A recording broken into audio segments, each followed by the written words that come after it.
Okay, so this is the next problem. We're looking at heating ammonium nitrate. It decomposes. We've been given the information here and been asked to plot delta G against T. You are going to need to work out your scale. It's taken me a little while, but each of these squares is going to be 25. Okay, so across here, this is going to be 1, 2, 3, 4 is 100. 1, 2. I didn't work these out.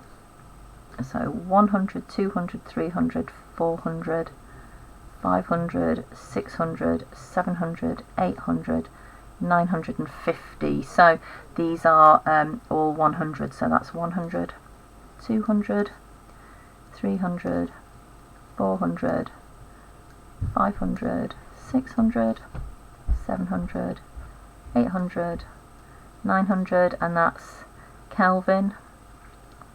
So that's temperature in Kelvin, and this is delta G in kilojoules per mole.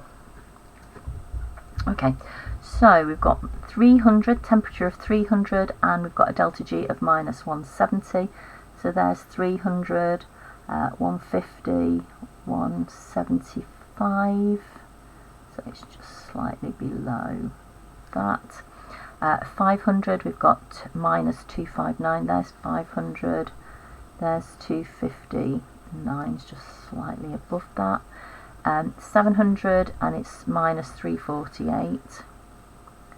So 350, so it's just slightly below 358. 900 is minus 437. So minus 4, that'll be 25, round about there. Okay, so what we can do with this, we can plot our straight line graph. It's not as straight lined as I had imagined. So I'm going to have to don't do it very well.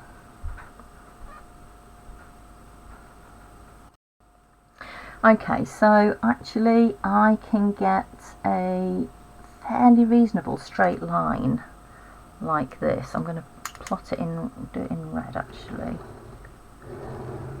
Okay, now if I want to read off the delta G, the delta G is when the temperature is 0, so the temperature is 0 here. So, sorry, delta H of the reaction equals, it's negative, and I can see it's negative by 25. Maybe, what would that be? Minus 40, 35, minus 35 kilojoules per mole. Okay, so that's the intercept. We can find the delta S. The delta S is going to be the gradient, and we can work the gradient out. I'm happy to go with this. That would give us a good gradient.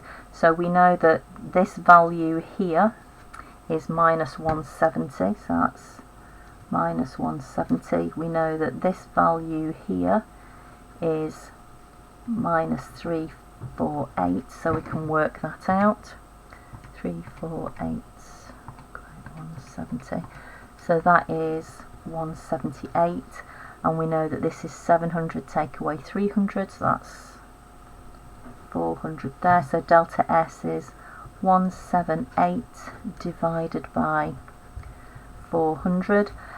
This is a negative, so this is minus delta S equals, and we know the slope is negative, so that's got to be negative there. And when we work that out, 178 divided by 400 is 0.445. Minus and minus equals plus, so that's going to be a plus. and that is kilojoules per Kelvin per mole. Okay, so I'll just pull that this way. So we have a delta S that is positive, so its delta S is plus 0.445 kilojoule per Kelvin per mole. Okay, and then the temperature range in which this reaction is feasible. So we want, so to be feasible, delta G is less than or equal to 0, and we can see that actually it's going to be negative over all temperatures, so it is feasible over all temperatures. Okay, so that's your answer to that question.